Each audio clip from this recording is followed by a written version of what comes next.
തൊഴിലാളികളെ സംബന്ധിച്ചിടത്തോളം ന്യായമായ ആവശ്യങ്ങൾ ഉന്നയിക്കാനും പ്രക്ഷോഭ പരിപാടികൾക്ക് രൂപം നൽകാനുമുള്ള എല്ലാ അവകാശങ്ങളുമുള്ള ഒരു സംസ്ഥാനമാണ് കേരളം. എന്നാൽ സമവായത്തിൻ്റെ മാർഗം കണ്ടെത്തി അതിലൂടെ മുമ്പോട്ട് പോകുന്നതാണ് KSRTCയെ പോലുള്ളൊരു സ്ഥാപനത്തിന് നല്ലത്. സമവായത്തിൻ്റെ വഴി കണ്ടെത്തി അതിലൂടെ പോകുന്നതാണ് KSRTCക്ക് നല്ലത് എന്നത് തൊഴിലാളി യൂണിയനുകൾക്കും മനസ്സിലായി എന്ന് വേണം മനസ്സിലാക്കാൻ. KSRTC പണിമുടക്ക് പിൻവലിച്ചു. ഇന്ന് അർദ്ധരാത്രി മുതൽ വാഹനങ്ങൾ നിശ്ചലമാകേണ്ടതായിരുന്നു. കോടതിയുടെ വിലക്കും സർക്കാർ ഇടപെട്ടുള്ള ചർച്ചകൾക്കും ശേഷം തൊഴിലാളി യൂണിയനുകൾ സമരത്തിൽ നിന്നുള്ള പിന്മാറ്റം പ്രഖ്യാപിച്ചു. തകർന്നുകൊണ്ടിരിക്കുന്ന ദുർബലമായൊരു സംവിധാനമാണ് എന്നതാണ് KSRTCയെക്കുറിച്ച് കേരള സമൂഹത്തിനുള്ളൊരു ബോധ്യം. ശരിയോ തെറ്റോ അതാണൊരു ബോധ്യം. 4000 കോടിയിലധികം രൂപയുടെ നഷ്ടത്തിലാണ് ഈ സ്ഥാപനമെന്നാണ് സുപ്രീം കോടതിക്ക് മുമ്പാകെ ഇക്കഴിഞ്ഞ ദിവസം ബന്ധപ്പെട്ടവർ അറിയിച്ചത്. 4000 കോടിയിലേറെ രൂപയുടെ നഷ്ടം. ഇത്ര വലിയ നഷ്ടത്തിലാണെങ്കിൽ അടച്ചുപൂട്ടിക്കൂടെ എന്ന ചോദ്യം അന്ന് സുപ്രീം കോടതിയിൽ നിന്ന് കേൾക്കേണ്ടതായും വന്നു. അത്രയ്ക്ക് വലിയ നഷ്ടത്തിലോടുന്നൊരു സ്ഥാപനത്തിൽ പണിയെടുക്കുന്നവർ ഉള്ള പണി മുടക്കി സമരം ചെയ്യാൻ ഒരുങ്ങുന്നത് എന്ത് വികാരമാണ് നാട്ടുകാരിൽ ഉണ്ടാക്കുക? രോഷമാകുമത്. ആ രോഷം ഇന്ന് ഹൈക്കോടതി പ്രകടിപ്പിച്ചു. സമരം നടത്തുന്നത് തടഞ്ഞു. തുടർന്നാണ് ചർച്ചയും പിന്മാറ്റവും ഒക്കെ ഉണ്ടായത്. എന്തുകൊണ്ടാണ് KSRTCയിൽ തുടർച്ചയായി ഇങ്ങനെയൊക്കെ നടക്കുന്നത്? ഇതിനൊരു അവസാനമുണ്ടാകേണ്ടതല്ലേ? അടച്ചുപൂട്ടേണ്ടുന്ന സ്ഥാപനമല്ല, ആയിരങ്ങൾക്ക് ഉപകാരപ്പെടുന്നൊരു പൊതു സംവിധാനമാണ് KSRTC. ചെറിയ നഷ്ടത്തിലൂടെയാണെങ്കിലും അത് മുന്നോട്ട് പോവുകയാണ് വേണ്ടത്. പക്ഷേ അപ്പോഴും അത് വലിയ നഷ്ടത്തിലായിരിക്കുമ്പോൾ അതിനെ ഉപദ്രവിക്കും വിധം സമരങ്ങൾ ആലോചിക്കപ്പെടുന്നത് ന്യായമാണോ? നന്നാക്കാനാണ്, ഈ സ്ഥാപനത്തെ നന്നാക്കാനാണ് ശ്രമിക്കുന്നത് എന്ന മട്ടിൽ സംസാരിച്ചു കൊണ്ടേയിരിക്കുന്ന MD ടോമിൻ തച്ചങ്കരി പക്ഷേ യഥാർത്ഥത്തിൽ ദ്രോഹമാണോ തുടർന്നുകൊണ്ടിരിക്കുന്നത് എന്ന ചോദ്യം കൂടെ സ്വാഭാവികമായി ചർച്ചയുടെ ഭാഗമായിട്ട് വരും. പ്രൈം ഡിബേറ്റിലേക്ക് സ്വാഗതം.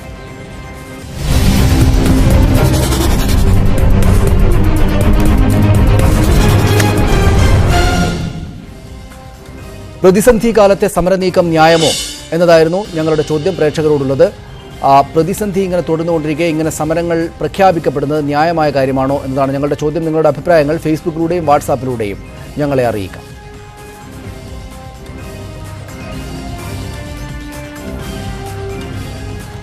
KSRTCയിലെ തൊഴിലാളി യൂണിയൻ നേതാവ് ശ്രീ MG രാഹുൽ, AITUCയുടെ നേതാവ്, അദ്ദേഹം തിരുവനന്തപുരം സ്റ്റുഡിയോയിൽ നിന്ന് ചർച്ചയിൽ പങ്കെടുക്കുന്നു. ശ്രീ ഡിജോ കാപ്പൻ, പൊതുപ്രവർത്തകൻ, സാമൂഹ്യ പ്രവർത്തകൻ, ഈ മേഖലയിൽ പ്രവർത്തിക്കുന്നയാൾ, അദ്ദേഹം കൊച്ചിയിൽ നിന്നുമാണ് ഈ ചർച്ചയിൽ ചേരുന്നത്. ശ്രീ KJ ജേക്കബ്, മാധ്യമപ്രവർത്തകൻ, അദ്ദേഹം കൊച്ചിയിൽ നിന്ന് ഈ ചർച്ചയിൽ ചേരുന്നുണ്ട്. ശ്രീ ടോമിൻ തച്ചങ്കരി അടക്കമുള്ള ആളുകളെ ടെലഫോണിൽ ഞങ്ങൾ പ്രതീക്ഷിക്കുന്നുമുണ്ട്. ചർച്ചയിലേക്ക് വരാം ഇടവേളയ്ക്ക് ശേഷം.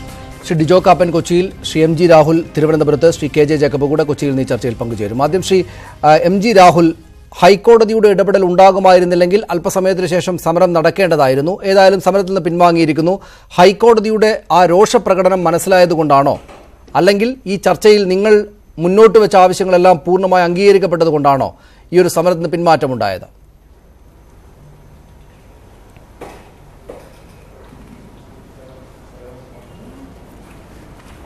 അല്ല, ബഹുമാനപ്പെട്ട കേരള ഹൈക്കോടതി കഴിഞ്ഞ ഒക്ടോബർ മാസം 2-ാം തീയതി സംയുക്ത ട്രേഡ് യൂണിയൻ പ്രഖ്യാപിച്ച പണിമുടക്കിന് ആ ഘട്ടത്തിലും ഇതേ നിലയിൽ തന്നെ KSRTC managing director Shri Tomin തച്ചങ്കരിയുടെ ബിനാമിയുടെ വേഷം കെട്ടി ആടുന്ന ചിലർ കൊണ്ടുപോയി കൊടുത്ത കേസിന്മേൽ അന്ന് പണിമുടക്ക് നിരോധിച്ചുകൊണ്ട് ഉത്തരവിറക്കി.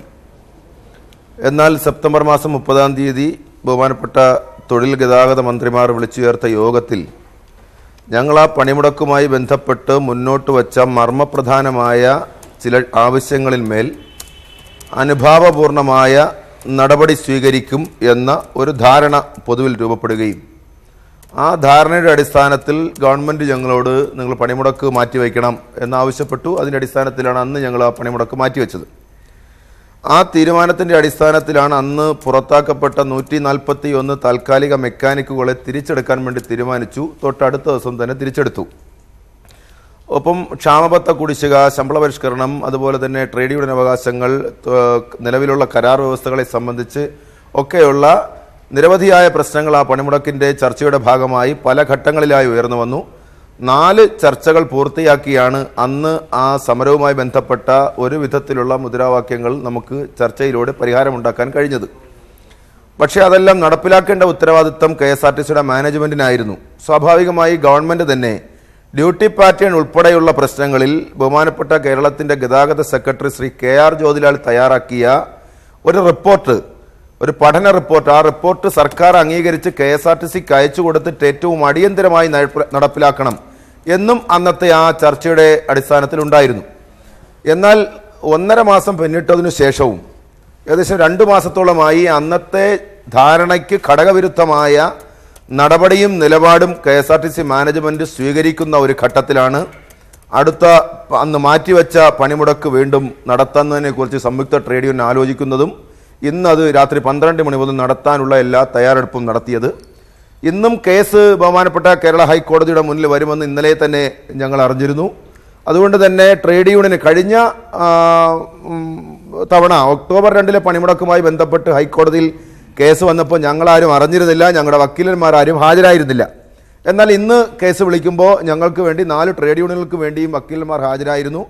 അവർ നിലവിലെ KSRTCയിലെ വ്യവസായ സാഹചര്യത്തെക്കുറിച്ച് നന്നായി ബഹുമാനപ്പെട്ട കേരള ഹൈക്കോടതിയെ ബോധിപ്പിച്ചു എന്നാണ് ഞങ്ങൾക്ക് വിവരം ലഭ്യമായത്. അതുകൊണ്ടാണ് ബഹുമാനപ്പെട്ട കോടതി ചില കമൻറ്റുകൾ അതുമായി ബന്ധപ്പെട്ട് പുറപ്പെടുവിപ്പിച്ചതും. എന്നാൽ ട്രേഡ് യൂണിയനെതിരായി യാതൊരു കമൻറ്റും പുറപ്പെടുവിച്ചിട്ടില്ല. പക്ഷേ നാളെ തന്നെ ചർച്ച നടത്താമെന്ന് സർക്കാർ വക്കീൽ കോടതിയെ അറിയിച്ചതിൻ്റെ അടിസ്ഥാനത്തിൽ കോടതി പറഞ്ഞു ചൊവ്വാഴ്ചയ്ക്കിപ്പുറം തന്നെ ആ വിഷയത്തിന്മേൽ ചർച്ച നടത്തി ഈ പ്രശ്നങ്ങൾക്ക് ഒരു പരിഹാരം ഉണ്ടാക്കണം, അവരെ കേൾക്കേണ്ട ബാധ്യത KSRTCയുടെ മാനേജ്മെന്റിനുണ്ട്, അതുവരേക്കും പണിമുടക്ക് നടത്തരുത് എന്ന ഒരു ആവശ്യം കൂടി ബഹുമാനപ്പെട്ട കോടതി മുന്നോട്ട് വെച്ചു. സ്വാഭാവികമായി ഞങ്ങൾ സംയുക്ത ട്രേഡ് യൂണിയൻ എന്ന നിലയിൽ ആലോചിച്ചപ്പോൾ പണിമുടക്ക് നടത്തരുത് എന്ന് കോടതി പറഞ്ഞ ഘട്ടത്തിലും പണിമുടക്കുമായി മുന്നോട്ട് പോവുകയല്ലാതെ മറ്റു പോംവഴിയില്ല എന്ന നിലയിലൊരു തീരുമാനത്തിലേക്ക് എത്തുകയും എന്നാൽ വൈകിട്ട് 5 മണിക്ക് ഗതാഗത വകുപ്പ് മന്ത്രി ചർച്ച വിളിച്ചു ചേർത്ത് ഈ പണിമുടക്കുമായി ബന്ധപ്പെട്ട് വീണ്ടും നമ്മൾ മുന്നോട്ട് വച്ച ആവശ്യങ്ങളിന്മേൽ ഏറ്റവും അനുകൂലമായ ചില നിലപാടുകളും ചില കൃത്യനിഷ്ഠയോടുകൂടി ഒരു ദിവസം ഓരോ ചർച്ച നടത്തി തീരുമാനമെടുത്ത് നടപ്പിലാക്കേണ്ട ചില ദിവസങ്ങളെ സംബന്ധിച്ചിടത്തോളമുള്ള ഏറ്റവും ഉചിതമായ ചില ധാരണയും എത്തിയതിന്റെ അടിസ്ഥാനത്തിലും അവിടെയാണ് ശ്രീ രാഹുൽ സംശയമുള്ളത്. അവിടെയാണ് ശ്രീ രാഹുൽ ഈ പൊതുസമൂഹം നിങ്ങളോട് ചോദിക്കുക, അതായത് KSRTC പ്രതിസന്ധിയുള്ള സ്ഥാപനമാണ് എന്ന് അറിയാത്തവരാരുമില്ല ഈ കേരളത്തിൽ. പ്രതിസന്ധിയുള്ള ഒരു വലിയ പ്രതിസന്ധി നേരിടുന്ന ഒരു സ്ഥാപനമാണെന്ന് അറിയാത്ത ആളുകൾ ആരുമില്ല ഇവിടെ. കോടതിയുടെ ഉത്തരവുണ്ടായിട്ടും നിങ്ങൾ മുന്നോട്ട് പോകാൻ തീരുമാനിക്കുന്നു. കോടതിയും ഈ സർക്കാർ സംവിധാനങ്ങൾ ചർച്ചയും നടത്തിയില്ലായിരുന്നെങ്കിൽ നിങ്ങൾ ഈ പ്രതിസന്ധിയുള്ള സ്ഥാപനത്തിനകത്ത് നിന്നുള്ള സമരവുമായിട്ട് മുന്നോട്ട് പോവുക തന്നെ ചെയ്യുമായിരുന്നു. എന്തുകൊണ്ടാണ് അത്തരത്തിലൊരു കണ്ണിൽ ചോരയില്ലാത്ത നിലപാട് തൊഴിലാളി യൂണിയനുകൾ സ്വീകരിക്കുന്നത് എന്ന വിചാരം നാട്ടുകാർക്കുണ്ടാവുകയില്ല? അവരോട് എന്താണ് പറയുക? പ്രതിസന്ധി മാത്രം അല്ല, KSRTCയുടെ പ്രതിസന്ധി എല്ലാം അഴിഞ്ഞ് KSRTC വലിയ ലാഭത്തിലായതിനു ശേഷം ഇതിനകത്ത് തൊഴിലാളിയുടെ ക്ഷേമകാര്യങ്ങൾ തൊഴിലാളി യൂണിയൻ നോക്കാം എന്ന് വിചാരിച്ചു കഴിഞ്ഞാൽ അതിന് എൻ്റെ തലമുറയുടെ കാലഘട്ടങ്ങളിൽ നടക്കുമെന്ന് തോന്നുന്നില്ല സനീഷെ. അതുകൊണ്ട് ഏകാദശി വ്രതം നോക്കുന്നത് വൈകുണ്ഠം നന്നാക്കാൻ വേണ്ടിയല്ല. KSRTCയിലെ തൊഴിലാളി ഇതിനകത്ത് പണിയെടുക്കുന്നത് നാട്ടിലെ ജനങ്ങൾക്ക് യാത്രാ സൗകര്യം ഒരുക്കി കൊടുക്കുക എന്ന ഉത്തരവാദിത്തമാണ് നിർവഹിക്കുന്നതെങ്കിലും അവൻ്റെ കുടുംബവും അവൻ്റെ ജീവിതവും അവൻ്റെ കൂലിയും അവൻ്റെ വരുമാനവും എല്ലാം അതുമായി ബന്ധപ്പെട്ടിരിക്കുന്നു. അതുകൊണ്ട് ആ കാര്യം നോക്കാനുള്ള ഉത്തരവാദിത്വമെങ്കിലും ട്രേഡ് യൂണിയനുകൾക്ക് നിങ്ങൾ തരണം. ജനങ്ങളുടെ കാര്യം നോക്കാനും സ്ഥാപനത്തിന്റെ പ്രതിസന്ധി നോക്കാനും കേരളത്തിൽ ഒരുപാട് പേരുണ്ട്. തൊഴിലാളികളുടെ കാര്യം അവരാരും നോക്കുന്നില്ല. അത് നോക്കാനുള്ള അവകാശമെങ്കിലും നിങ്ങൾ ഞങ്ങൾക്ക് വിട്ടുതരണം എന്നൊരു അപേക്ഷ എനിക്കുണ്ട്. അതാണ് ശ്രീ ഡിജോ കാപ്പൻ, അതൊരു വാല്യുബിൾ പോയിന്റാണ്. അവിടെ ഒരു പ്രശ്നമുണ്ട്, പ്രതിസന്ധി നേരിടുന്നുണ്ട്. ഈ സ്ഥാപനം വലിയ കുഴപ്പത്തിലൊക്കെ ആണെങ്കിലും അതിന് തൊഴിലാളികളല്ല കാരണക്കാർ. തൊഴിലാളികൾ നേരിടുന്ന പ്രതിസന്ധിയെ തുടർന്ന് സമരം നടത്താനുള്ള അവകാശം അവർക്കുണ്ട് താനും. ആ അവകാശത്തെ കോടതി തടഞ്ഞിട്ടില്ല. നിങ്ങൾ പോയിട്ട് ഈ പ്രശ്നമൊന്ന് പരിഹരിച്ചു വരൂ, ആളുകൾ ബുദ്ധിമുട്ടിലാകുന്നതുകൊണ്ട് സമരം ഒഴിവാക്കാൻ പറ്റുകയില്ല എന്ന ചോദ്യമാണ് കോടതി മുന്നോട്ട് വെച്ചത്. ഇവിടെ പ്രശ്നമുണ്ടാക്കുന്നത് തൊഴിലാളി യൂണിയനുകളല്ല, അവരെ കേൾക്കാത്ത MDയും മാനേജ്മെന്റ് സംവിധാനങ്ങളുമാണ് എന്ന അവരുടെ ആക്ഷേപത്തെ പൂർണ്ണമായി തള്ളിക്കളയാൻ സാധിക്കുമോ? തൊഴിലാളികളെ പൊതുസമൂഹത്തിന് മുന്നിൽ നമ്മൾ ഈ ഘട്ടത്തിൽ കുറ്റപ്പെടുത്തുന്നത് എത്രത്തോളം ശരിയായ നിലപാടായിരിക്കും?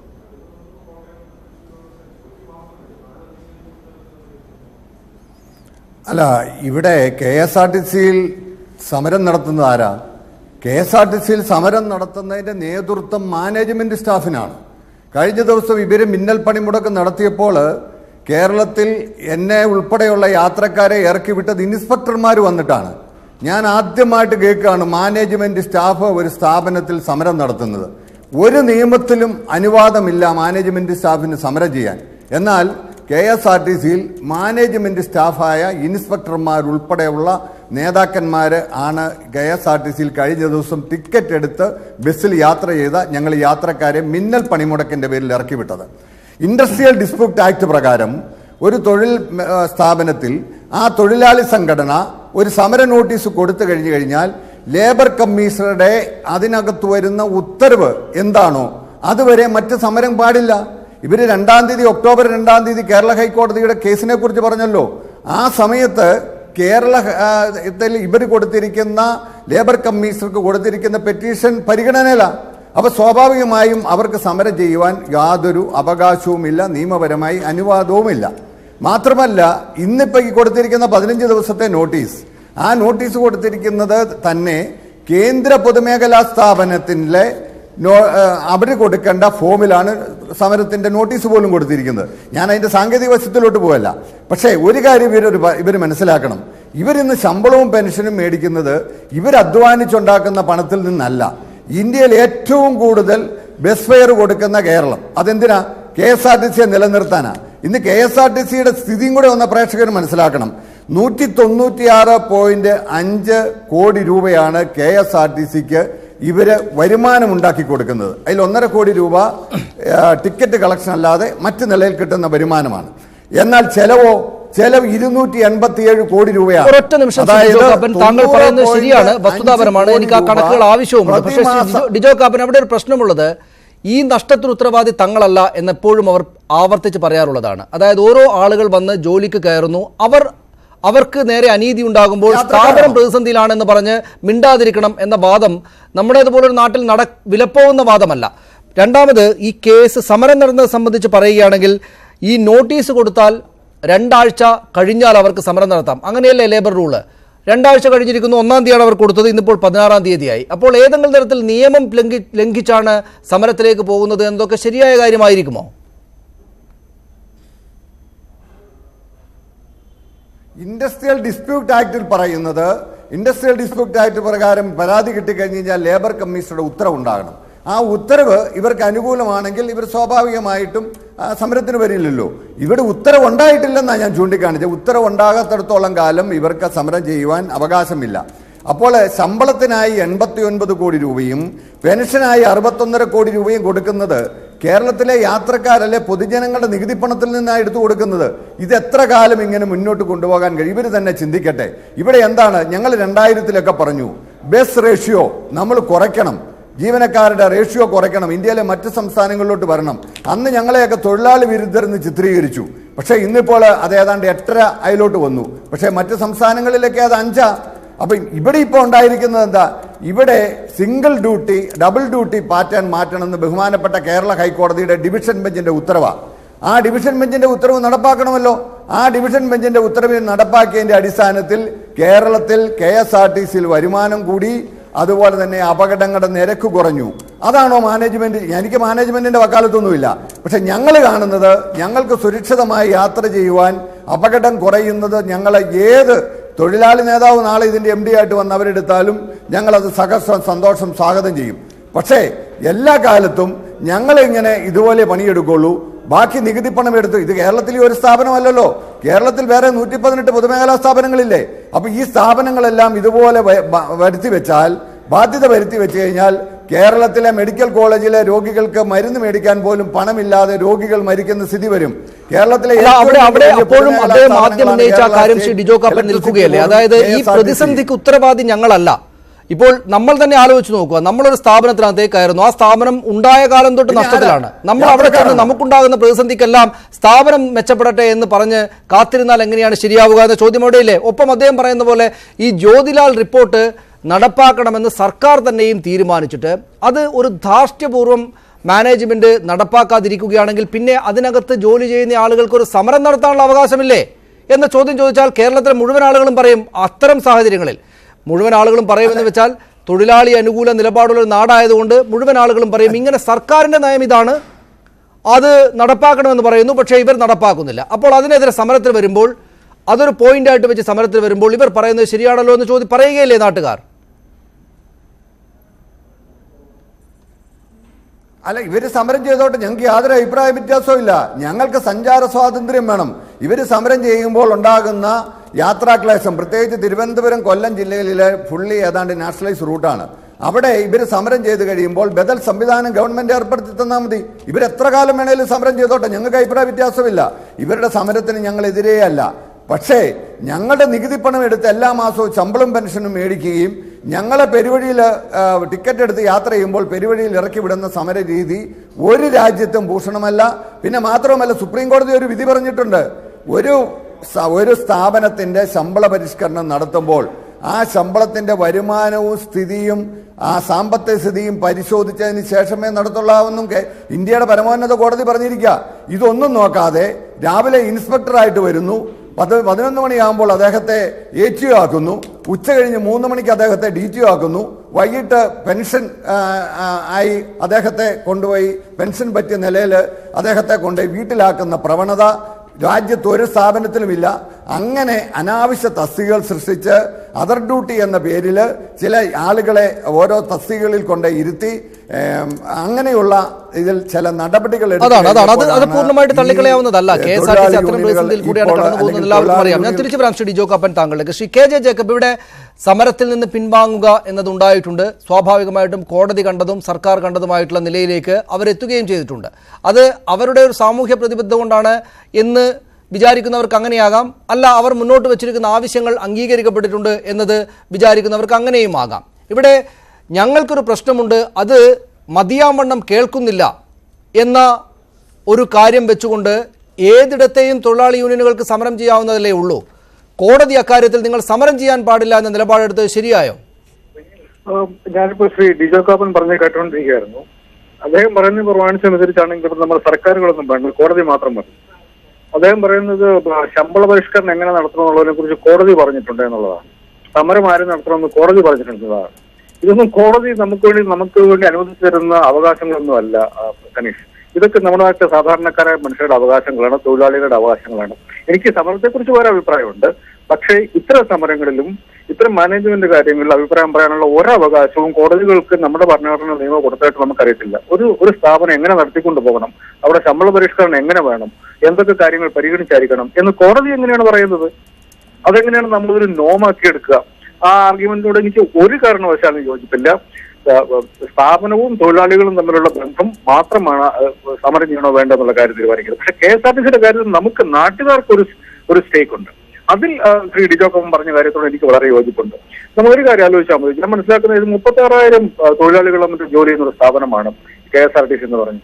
ഈ KSRTCയിൽ ശ്രീ കാപ്പൻ പറഞ്ഞതുപോലെ തന്നെ മാനേജ്മെന്റ് കേഡറിലേക്ക് അപ്പോയിന്റ്മെന്റ് ഇല്ലാത്ത ലോകത്തിലെ അപൂർവ സ്ഥാപനങ്ങളൊന്നായിരിക്കും ഈ സ്ഥാപനം. ഇതൊരു ബിസിനസ് എന്റിറ്റിയാണ്. ഇവിടെ അപ്പോയിന്റ്മെന്റ് നടക്കുന്നത് ക്ലർക്ക്, പിന്നെ ഡ്രൈവർ, കണ്ടക്ടർ, പിന്നെ മാനേജിംഗ് ഡയറക്ടർ, ഈ ലെവലിലേ ഉള്ളൂ. ഇങ്ങനെ ലോകത്തിൽ നിങ്ങൾക്ക് ഒരു സ്ഥാപനം നടത്തിക്കൊണ്ട് പോകാൻ പറ്റില്ല.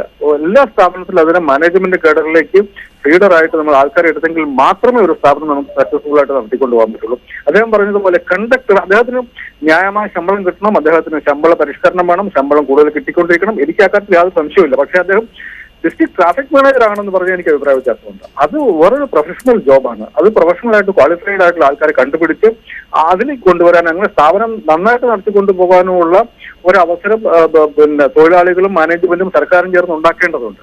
അതല്ലാതെ കണ്ടക്ടർക്ക് പ്രൊമോഷൻ കിട്ടാനുള്ള പോസ്റ്റായിട്ട് വലിയ തസ്തികകൾ മാറ്റിവെക്കുക, അതൊക്കെ അസംബന്ധം എന്നേ പറയാൻ പറ്റുള്ളൂ. ഞാൻ പറയുന്നതിന്റെ അർത്ഥം പ്രൊമോഷൻ കൊടുക്കരുത്, ശമ്പളം കൂടുതൽ കൊടുക്കരുതെന്നല്ല ഞാൻ പറയുന്നത്. ക്രിട്ടിക്കൽ പോയിന്റിൽ ബിസിനസ് കൊണ്ടുനടക്കാനുള്ള പോയിന്റുകളിൽ പ്രൊമോഷൻ പോസ്റ്റുകളാക്കി മാറ്റുന്നത് ലോകത്തിലില്ല.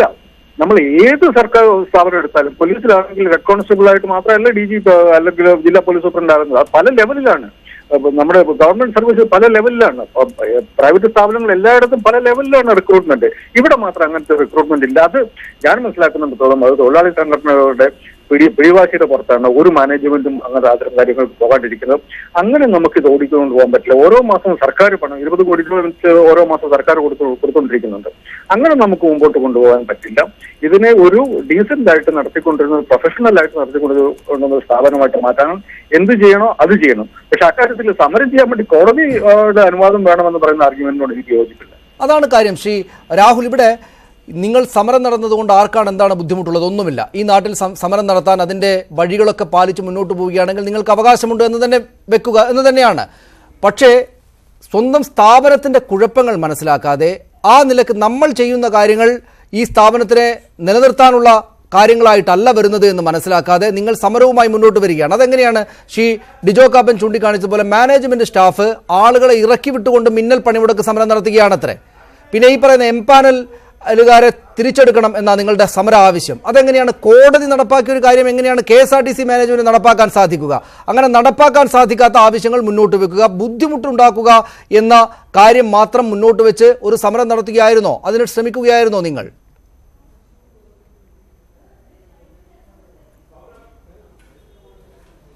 അല്ല സനേഷ്, ഇത് സംബന്ധിച്ച് വളരെ വ്യക്തമായ ഒരു അല്പസമയം എനിക്ക് തന്നാൽ ഈ കാര്യങ്ങളെക്കുറിച്ച് ഒരു പൊതുസമൂഹത്തിലുള്ളൊരു പൊതുവായ ഒരു അവബോധം ഈ KSRTCയെക്കുറിച്ച് വലിയ കാര്യങ്ങൾ അത്ര കണ്ട് ആഴത്തിലും പരപ്പിലും അതിൻ്റെ കാര്യങ്ങൾ അറിയാത്തത് കൊണ്ട് ഉണ്ടാകുന്ന ഒരു പൊതുവായ അവബോധത്തിൻ്റെ ഭാഗമാണ്. ഞാൻ ആദ്യം ബഹുമാനപ്പെട്ട ശ്രീ റോയ് പറഞ്ഞ ആ വിഷയത്തിലേക്ക് മാത്രം ഞാൻ വരികയാണ്. ആദ്യം വരാൻ ഒന്ന്, മാനേജ്മെൻറ്റ് കേഡറിലേക്ക് നേരിട്ട് വരുന്നില്ല, മറിച്ച് താഴെത്തട്ടിലുള്ള ജീവനക്കാരിൽ നിന്നാണ് വരുന്നത് എന്ന ഒരു ആക്ഷേപമാണ് ഇപ്പോൾ പ്രധാനമായും ഉന്നയിച്ചത്. ഞാൻ അദ്ദേഹത്തോടും എല്ലാ പൊതുസമൂഹം കേൾക്കാൻ വേണ്ടി തന്നെ വളരെ വിനയത്തോടു കൂടി പറയാണ്, KSRTCയിൽ കഴിഞ്ഞ 10 വർഷത്തിന് മുൻപ് തുടങ്ങിയ ഒരു തീരുമാനം KSRTCയുടെ ഏറ്റവും താഴെത്തട്ടിലെ മാനേജ്മെൻറ്റ് ലെവൽ ഓഫീസർമാർ മുതലുള്ള ആകെ സ്ട്രെങ്തിൻ്റെ 40% പുറത്തുനിന്ന് നേരിട്ട് നിയമിക്കാൻ തീരുമാനമെടുത്തു. ഒന്ന് ആവർത്തിച്ച് കേൾക്കുക, 60% KSRTCയിലെ തൊഴിലാളിക്കകത്ത് നിന്ന് യോഗ്യതയുള്ളവർക്ക് പ്രൊമോഷൻ കൊടുക്കാനും, അതായത് തൊട്ട് താഴെയുള്ള യൂണിറ്റ് ഓഫീസർമാർ, ഡിപ്പോ എഞ്ചിനീയർമാർ, അഡ്മിനിസ്ട്രേറ്റീവ് ഓഫീസർമാർ തുടങ്ങിയ ആദ്യത്തെ കേഡറിൽ, ഓഫീസർ റാങ്കിലെ ആദ്യത്തെ കേഡറിൽ 15% ഇന്റേണൽ സെലക്ഷനും 25%, അത് PSC ആണ് ഇന്റേണൽ സെലക്ഷൻ നടത്തുന്നത്, 25% ഓഫീസർ തസ്തിക നേരിട്ട് PSC മുഖാന്തരം അല്ലാതെയും നടത്താനുള്ള ഉത്തരവ് പുറത്തിറങ്ങി നടപ്പിലാക്കി തുടങ്ങിയിട്ട് 10 വർഷം കഴിഞ്ഞു. പക്ഷേ അത് ആർക്കും അറിയില്ല. ഇന്ന് KSRTCയിൽ പലരും പറയും നേരിട്ട് ഓഫീസർമാരായിട്ട് ഇരിക്കുന്നവരെല്ലാം കണ്ടക്ടർമാരും ഡ്രൈവർമാരുമായിട്ട് കയറിയവരാണെന്ന്. അത് വെറുതെ തെറ്റിദ്ധാരണയാണ്. ഒരു ഘട്ടത്തിൽ യോഗ്യതയുള്ളവർ സ്വാഭാവികമാണ്. ഞാൻ പറയാം, തിരുവനന്തപുരം ADM ആയിരിക്കുന്ന ശ്രീ സാമുവൽ ജോൺ റവന്യൂ ഡിപ്പാർട്ട്മെൻറ്റിൽ വില്ലേജ് അസിസ്റ്റൻ്റായി സർവീസിൽ കയറിയ ആളാണ്. വില്ലേജ് അസിസ്റ്റൻ്റ് ആയിരിക്കുമ്പോൾ അദ്ദേഹം ടെസ്റ്റ് എഴുതി ഡെപ്യൂട്ടി കളക്ടറായി റാങ്കിലേക്ക് വന്നു എന്നുള്ളത് അദ്ദേഹത്തിൻ്റെ കുറ്റമല്ലല്ലോ. ആദ്യം വില്ലേജ് അസിസ്റ്റൻ്റ് ആയിപ്പോയത് KSRTCയുടെ ഇന്നിരിക്കുന്ന ഏത് എക്സിക്യൂട്ടീവ് ഡയറക്ടർ എടുത്ത് പരിശോധിച്ചാലും ശരി, അവരെല്ലാം ഉയർന്ന തസ്തികകളിലേക്കുള്ള പ്രത്യേകമായ റിക്രൂട്ട്മെന്റിന്റെ അടിസ്ഥാനത്തിൽ മാത്രം നിയമിച്ചവരാണ്. അത് ആരുടെ കാര്യം എടുത്ത് പരിശോധിച്ചാലും ആരുടെ മുന്നിലും തർക്കിക്കാനും ചലഞ്ച് ചെയ്യാനും ഞാൻ തയ്യാറാണ്. അത് പൊതുസമൂഹത്തിലുള്ള കാര്യം. മറ്റൊന്ന്, ബഹുമാന്യനായ ശ്രീ ഡിജോ കാപ്പൻ ഇവിടെ സൂചിപ്പിച്ച 1-2 വിഷയങ്ങൾ അത് സനീഷും സൂചിപ്പിച്ചു. ഇൻസ്പെക്ടർമാർ ഉൾപ്പെടെയുള്ള മാനേജ്മെന്റ് സ്റ്റാഫുകൾ എങ്ങനെ പണിമുടക്കിൽ ഏർപ്പെടുമെന്ന്. ശ്രീ ഡിജോ കാപ്പൻ പഠിച്ച ഇൻഡസ്ട്രിയൽ ഡിസ്പ്യൂട്ട് ആക്റ്റും ഇന്ത്യൻ ട്രേഡ് യൂണിയൻ ആക്റ്റും ഏതാണെന്ന് എനിക്കറിയില്ല. പക്ഷേ നിയമം പഠിക്കാൻ പോയ ആളാണ് ഞാനും. അതുകൊണ്ട് തന്നെ ഞാൻ പഠിച്ച രാജ്യത്തെ ട്രേഡ് യൂണിയൻ നിയമത്തിൽ വർക്കർ എന്ന പദത്തിന് കൊടുത്തിരിക്കുന്ന നിർവചനം എന്താണെന്ന് ബഹുമാനായ ഡിജോ കാപ്പൻ ഒന്ന് പരിശോധിച്ച് നോക്കണം. KSRTCയിലെ ഇൻസ്പെക്ടർമാർ വർക്കർ എന്ന നിർവചനത്തിനകത്ത് വരുന്നവരാണ്. സൂപ്പർവൈസറി കേഡറിലുള്ള, സെമി സൂപ്പർവൈസറി കേഡറിലുള്ള ഉദ്യോഗസ്ഥന്മാർ, തൊഴിലാളികൾ, അവരെ മാനേജ്മെന്റ് സ്റ്റാഫായി കണക്കാക്കിയിട്ടില്ല. KSRTCയിൽ ഹയർ ഡിവിഷൻ ഓഫീസർമാർ എന്ന് പറയുന്നവരാണ് മാനേജ്മെന്റ് സ്റ്റാഫായി കണക്കാക്കിയിട്ടുള്ളത്. അതുകൊണ്ട് അത് തെറ്റിദ്ധാരണ പരത്തുന്ന ഒരു വർത്തമാനം, അറിവില്ലാത്തത് കൊണ്ടാണെങ്കിൽ അതിനെ തിരുത്തുക എന്നേ ഞാൻ പറയുന്നുള്ളൂ. പിന്നെ ഒന്ന്, പണിമുടക്കാനുള്ള അവകാശത്തെ സംബന്ധിച്ചിടത്തോളം അദ്ദേഹം പറഞ്ഞത് ഏറ്റവും രസകരമായി എനിക്ക് തോന്നി. ഇൻഡസ്ട്രിയൽ ഡിസ്പ്യൂട്ട് ആക്ട് അദ്ദേഹം ഒന്നുകൂടി ഒന്ന് വായിക്കുന്നത് നല്ലതാണ്. ലേബർ കമ്മീഷണറുടെ അനുവാദത്തിന് വിധേയമായി മാത്രമേ പണിമുടക്കാൻ പറ്റൂ എന്ന് പറഞ്ഞാൽ തുറന്ന് അദ്ദേഹത്തോട് പറയാണ്, ഇൻഡസ്ട്രിയൽ ഡിസ്പ്യൂട്ട് ആക്ട് നിങ്ങൾക്ക് അതിനെക്കുറിച്ച് ഒരു ചുക്കും ചുണ്ണാമ്പ് പറഞ്ഞുകൂടാത്തതുകൊണ്ട് മാത്രമാണ് പറയുന്നത്. ലേബർ കമ്മീഷണറാണ് ഇൻഡസ്ട്രിയൽ ഡിസ്പ്യൂട്ടുമായി ബന്ധപ്പെട്ട കൺസിലിയേഷൻ ഓഫീസർ എന്ന കാര്യത്തിൽ തർക്കമില്ല. ഞാൻ ചലഞ്ച് ചെയ്യുകയാണ്. ഞാൻ സർവീസ് കയറിയിട്ട് 20 വർഷം കഴിഞ്ഞു. 20 വർഷത്തിനിടയിൽ KSRTCയിൽ നടന്ന ഏതെങ്കിലും പണിമുടക്കുമായി ബന്ധപ്പെട്ട് കേരളത്തിലെ ലേബർ കമ്മീഷണർ ഒരു ചർച്ചയ്ക്ക് വിളിച്ചതായിട്ട് എൻ്റെ അറിവിലുണ്ടെങ്കിൽ അത് നാളത്തെ ചർച്ചയാണ്. ഇതേവരെ വിളിച്ചിട്ടില്ല. സാധാരണ വകുപ്പ് മന്ത്രിമാർ വിളിക്കും, അല്ലെങ്കിൽ മാനേജ്മെന്റ് വിളിക്കും, തീർക്കാൻ പറ്റുന്നതാണെങ്കിൽ തീർക്കും, പണിമുടക്കാണെങ്കിൽ പണിമുടക്ക്. പക്ഷേ ലേബർ കമ്മീഷണർ ചർച്ചയ്ക്ക് വിളിച്ചാൽ അവിടെ സെറ്റിൽമെന്റ്, മെമ്മോറാണ്ടം ഓഫ് സെറ്റിൽമെന്റ് ഉണ്ടാക്കിയാൽ ആ മെമ്മോറാണ്ടം ഓഫ് സെറ്റിൽമെന്റ് നടപ്പിലാക്കാത്ത ഉദ്യോഗസ്ഥനെതിരെ പ്രോസിക്യൂഷന് പോകാൻ ഞങ്ങൾക്ക് ട്രേഡ് യൂണിയൻ അവകാശമുണ്ട്. ഞങ്ങൾക്ക് കഴിഞ്ഞ ചർച്ചയിൽ പറ്റിയ അബദ്ധം അതാണ്. ഞങ്ങൾ മെമ്മോറാണ്ടം ഓഫ് സെറ്റിൽമെന്റ് ഒപ്പിടിച്ചിരുന്നില്ല ശ്രീ ടോമിൻ തച്ചങ്കരിയെ കൊണ്ട്. ആ അബദ്ധം തിരിച്ചറിഞ്ഞതുകൊണ്ടാണ് ഞങ്ങൾ കൺസിലേഷൻ ഓഫീസർ തന്നെ ചർച്ച നടത്തണം എന്ന നിലപാട് ഇത്തവണ ഞങ്ങൾ ഉണ്ടാക്കിയതും ബഹുമാനപ്പെട്ട ശ്രീ ടോമിൻ തച്ചങ്കരിക്ക് വേണ്ടി ഡിജോ കാപ്പന് കൊടുത്ത കേസിന്മേൽ ഞങ്ങളുടെ വക്കീലന്മാർ അങ്ങനെ ഒരു ഭാഗം അവതരിപ്പിച്ചതും. അതുകൊണ്ട് ലേബർ കമ്മീഷണറുടെ ഉത്തരവിനും തിട്ടൂരത്തിനും അനുസരിച്ച് മാത്രമേ പണിമുടക്കാൻ പാടുള്ളൂ എന്നുള്ള വാദം അതങ്ങ് കയ്യിൽ വെച്ചിരുന്നാൽ മതി. അത് വേറെ എങ്ങും ചെലവാകുന്ന ഒരു കാര്യമില്ല. പിന്നെ പറഞ്ഞത് ജീവനക്കാരുടെ ഞാൻ തിരിച്ചു വരാം താങ്കളിലേക്ക്. ശ്രീ തിരുവഞ്ചൂർ രാധാകൃഷ്ണൻ മുൻ മന്ത്രി, അദ്ദേഹം ടെലിഫോൺ ലൈനോട്. ശ്രീ തിരുവഞ്ചൂർ രാധാകൃഷ്ണൻ, KSRTCയുടെ ചർച്ച പതിവാണ്. ഇന്നിപ്പോൾ സമരം നടക്കുന്നത് ഹൈക്കോടതിക്ക് മുമ്പാകെ ചെല്ലുകയും തടസ്സപ്പെടുകയും ചർച്ചകൾക്ക് ശേഷം അവർ പിൻവാങ്ങുകയും ചെയ്തിട്ടുണ്ട്. ഇവിടെ രണ്ട് പ്രശ്നങ്ങൾ നമ്മൾ എല്ലായ്പ്പോഴും കാണുന്ന പോലെയുണ്ട്. ഒന്ന്, KSRTC എന്ന പ്രതിസന്ധി നിറഞ്ഞ സ്ഥാപനം, പക്ഷേ അതിനകത്ത് ജോലി ചെയ്യുന്ന ആളുകൾ അവർ നേരിടുന്ന പ്രതിസന്ധിയിൽ സമരം ചെയ്യാൻ പാടില്ലേ എന്ന കാര്യം. അവിടെ അവർ നേരിടുന്ന കാര്യത്തിന് സമരത്തിലേക്ക് സ്വാഭാവികമായിട്ട് പോയാൽ പോലും ജനങ്ങളുടെ രോഷം അവർക്കെതിരായിട്ട് വരുമോ എന്ന തോന്നൽ എപ്പോഴുമുണ്ട്. ആ ചോദ്യങ്ങൾ ചോദിക്കേണ്ടതായും വരും. ഇതിനുള്ള പ്രതിസന്ധി എന്താണ്? ഇവിടെ ഈ ടോമിൻ തച്ചങ്കരി വന്നതിന് ശേഷം വലിയ ലാഭമൊക്കെ ഉണ്ടായിട്ടുണ്ടെന്നൊക്കെ പറയുമ്പോഴും അദ്ദേഹം ഇതിനെ ബുദ്ധിമുട്ട് പിടിച്ച ഈ ഒരു സംഘർഷാവസ്ഥ ഉണ്ടാക്കുന്ന സാഹചര്യങ്ങളിലേക്ക് കൊണ്ടുപോകുന്നുണ്ടോ? യഥാർത്ഥത്തിൽ KSRTC അതിന്റെ പൊതുവികാരം പൂർണ്ണമായും നടപ്പിലാക്കാനാണ് കൈകാര്യം ചെയ്തത് കൊണ്ടുള്ള അപകടങ്ങളാണ്. KSRTCയുടെ സാമ്പത്തിക സ്ഥിതി ഗവൺമെന്റിന്റെ സപ്പോർട്ട് കൂടി ഇല്ലാത്ത ഒരു കാരണവശാലും അതിനറ്റം ചേർന്ന് പോകുന്നില്ല. മരവും ജലവും തമ്മിൽ അന്തരം നിലനിൽക്കുകയാണ്. ഗവൺമെന്റിന്റെ ഡിക്ലറേഷൻ കൊണ്ട് KSRTC ഉൾക്കൊള്ളേണ്ടിയുള്ള ഒത്തിരി ചെലവുകളുണ്ട്. ഒരൊറ്റ നിമിഷം ശ്രീ തിരുവഞ്ചൂർ രാധാകൃഷ്ണൻ, താങ്കൾ സംസാരിക്കുന്നത് പൂർണ്ണമായിട്ട് കേൾക്കണം, പക്ഷേ അതിങ്ങോട്ട് കൃത്യമായിട്ട് കേൾക്കാനും മനസ്സിലാക്കാനും ആകാത്ത സാഹചര്യമാണ്. ഞാൻ ഒന്നുകൂടെ കട്ട് ചെയ്ത് വിളിക്കാം. മറ്റ് അതിഥികളിലേക്കും വരാം. ശ്രീ ഡിജോ കാപ്പൻ, ഞാൻ താങ്കളിലേക്കാണ് വരിക ഇടവേളയ്ക്ക് ശേഷം. ശ്രീ ഡിജോ കാപ്പൻ, ഇവിടെ നമ്മൾ നേരത്തെ പറഞ്ഞതുപോലെ ഈ KSRTC എന്ന പ്രതിസന്ധി പിടിച്ചൊരു സ്ഥാപനത്തിലെ ബുദ്ധിമുട്ടുകളെ തൊഴിലാളികൾ മുന്നോട്ട് വെക്കുന്ന മതിയായ ആവശ്യത്തിനെതിരായിട്ട് നിർത്താൻ വേണ്ടിയിട്ട് ഒരു പോയിന്റായിട്ട് ഉപയോഗിക്കുകയാണ്. അതായത് KSRTC ആകെ പ്രതിസന്ധിയിലാണല്ലോ, അതുകൊണ്ട് നിങ്ങൾ സമരം ചെയ്യാൻ പാടില്ല എന്ന് പറഞ്ഞ് അവർക്ക് ന്യായമായിട്ട് ചെയ്യേണ്ടുന്ന കാര്യങ്ങളെ നിഷേധിക്കുന്നു. അവർക്ക് യഥാർത്ഥത്തിലുള്ള പ്രശ്നങ്ങളെ അവർക്ക് അവതരിപ്പിക്കാനുള്ള അവസരം നൽകാതിരിക്കുന്നു. അത് ശരിയായ കാര്യമല്ലല്ലോ.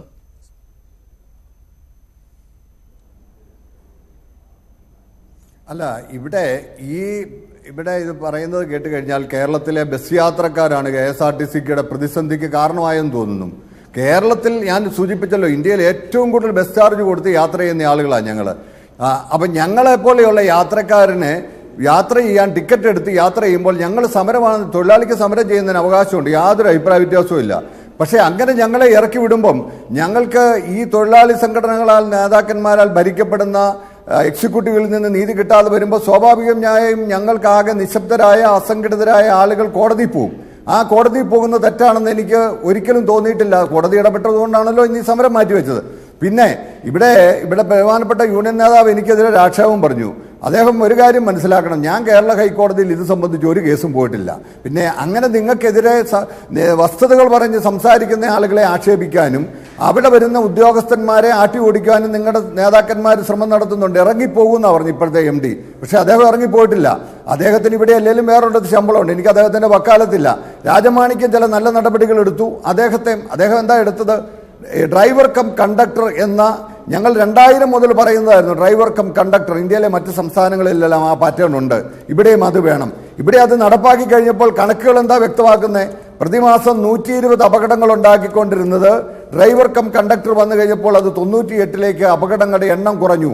അപ്പം ജീവഹാനി കുറഞ്ഞു, KSRTCക്കുള്ള സാമ്പത്തിക നഷ്ടം കുറഞ്ഞു എന്നുള്ളതാണ്. പിന്നെ ഞങ്ങളെപ്പോലെയുള്ളവർക്ക് കുറച്ചുകൂടി സുരക്ഷിതത്തോടുകൂടി യാത്ര ചെയ്യാം. എന്താണെന്ന് വെച്ച് കഴിഞ്ഞാൽ ഈ ഡ്രൈവർമാർക്ക് കുറേ സാവകാശം കിട്ടും. എന്ന് വെച്ചാൽ ആ ഒരു ഡ്രൈവർ കുറേ നേരം വണ്ടി ഓടിക്കുന്നു, മറ്റേ ഡ്രൈവർ ആ സമയത്ത് ഇരുന്ന് ഉറങ്ങുന്നു.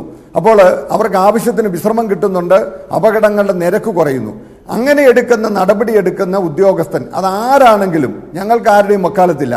അതാരെടുത്താലും ഞങ്ങൾ അവരെ അനുകൂലിക്കും. പിന്നെ ഇത് പറയുമ്പോൾ എനിക്കൊരു മറ്റൊരു പ്രധാനപ്പെട്ട കാര്യം പറയാനുണ്ട്. 2014 അന്നത്തെ ഗവൺമെന്റ് കേരളത്തിൽ KSRTC ഒരു പുനരുദ്ധാരണ പാക്കേജ് കൊണ്ടുവന്നു. ആ പാക്കേജിൽ 3-4 പ്രധാനപ്പെട്ട നിർദ്ദേശങ്ങൾ നടപ്പാക്കാനുണ്ടായിരുന്നു. അതിൽ തൊഴിലാളികൾ ചെയ്യേണ്ട അധ്വാന ഭാരം വർദ്ധിപ്പിക്കുന്ന, അല്ലെങ്കിൽ മറ്റ് സംസ്ഥാനങ്ങളിലേതിനോട് വരുന്ന അധ്വാന ഭാരം അത് ഏറ്റെടുത്തില്ല. അതിന്റെ പേരിൽ ഒരു സെസ് ഏർപ്പെടുത്തി. എന്താ? ഒരു ഇൻഷുറൻസ് സെസ്. 100 രൂപയ്ക്ക് വരെ യാത്ര ചെയ്യുന്നവൻ അഡീഷണൽ 10 രൂപ കൊടുക്കുക.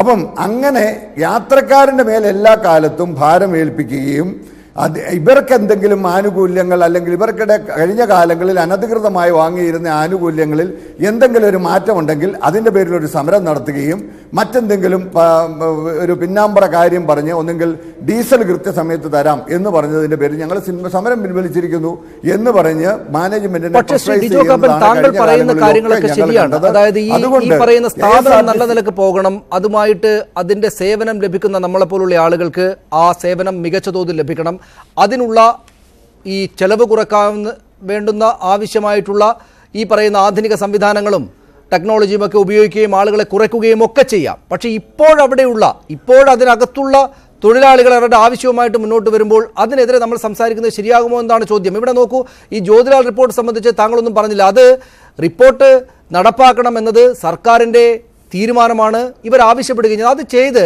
സർക്കാരിൻ്റെ നിലപാടായിട്ടുള്ള ഒരു റിപ്പോർട്ട് നടപ്പാക്കൽ നിലവിൽ വരുത്താൻ വേണ്ടിയിട്ട് സമരം ചെയ്യേണ്ടി വരിക എന്നത് ഒരു ബുദ്ധിമുട്ട് പിടിച്ച കാര്യമല്ലേ?